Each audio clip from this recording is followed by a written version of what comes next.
9월 23일 KMA 뉴스브리핑입니다. 3년 임기의 반환점을 앞둔 대한의사협회 제40대 집행부가 심기 일전에 각오를 다졌습니다. 최대집 회장을 비롯한 집행부 임원들은 21일과 22일, 1박 2일 일정으로 워크숍을 가졌습니다. 이날 최 회장은 협상과 투쟁을 병행하는 것은 어려운 일이지만 올바른 방향으로 의료를 이끌기 위해 최선을 다해달라고 당부했습니다. 특히 최선을 다하는 것만으로는 안 된다면서 반드시 성과를 내야 한다고 강조했습니다. 의협집행부는 지난 2월 정부와 대화 중단을 선언하고 의료개혁쟁취투쟁위원회를 발족해 투쟁을 이어왔는데요.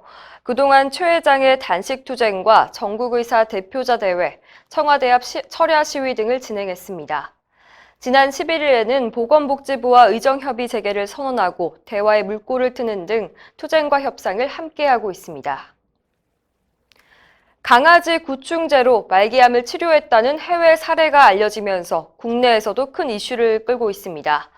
미국의 한 폐암 말기 환자가 강아지 구충제인 펜벤다졸을 복용한 뒤 완치됐다고 주장하는 영상이 인터넷으로 퍼지게 된 건데요. 이 영상을 보고 펜벤다졸을 구매하려는 사람들이 넘쳐나서 품절 사태까지 일어나고 있다고 합니다. 전문가들은 우려하고 있습니다. 명승권 국립암센터 교수는 아직까지 펜벤다졸이 폐암 치료에 효과가 있다는 연구는 입증된 적이 없다면서 영상 속의 인물이 다른 약을 복용하고 폐암이 치료됐을 가능성도 있어서 인과관계가 확실하지 않다고 지적했습니다.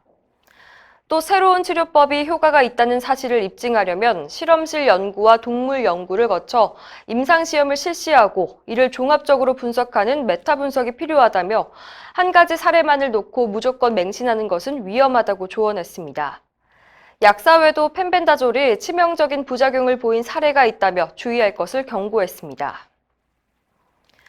의료 사고가 일어나 민사 합의가 이뤄졌는데도 의료진이 정식 재판에 넘겨져 유죄를 선고받는 경우가 늘고 있습니다.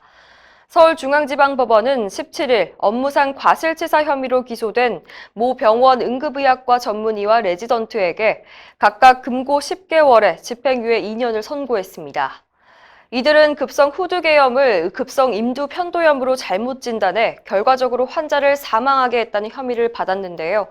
의료진과 유족 측이 민사재판에서 5억 원 배상에 합의했지만 법원은 한 달 뒤에 의사들을 정식 재판에 넘긴 것입니다. 이처럼 법원이 의사의 주의 의무 위반을 엄하게 처벌하는 추세인데요. 지난해 10월에는 횡격막 탈장을 변비로 오진한 의사들이 법정 구속됐습니다. 이미 민사소송에서 1억 5천만 원의 배상이 이뤄진 상태에서 내려진 판결이었습니다. 또 작년 12월에는 대장 내시경 검사 도중 천공을 내 환자를 숨지게 한 의사가 금고 1년의 실형을 선고받고 법정 구속됐습니다. 전 현직 대학 교수에 이어 의사들도 조국 법무부 장관 퇴진을 요구하고 있습니다.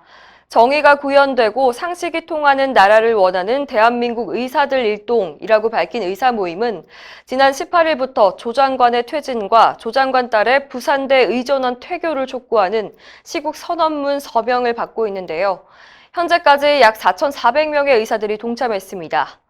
이들은 시국 선언문을 통해 조 장관 딸의 의전원 입학에 부정한 방법들이 동원됐다고 밝혀졌는데도 예비의사 신분을 유지하는 것은 부당하다고 주장했습니다.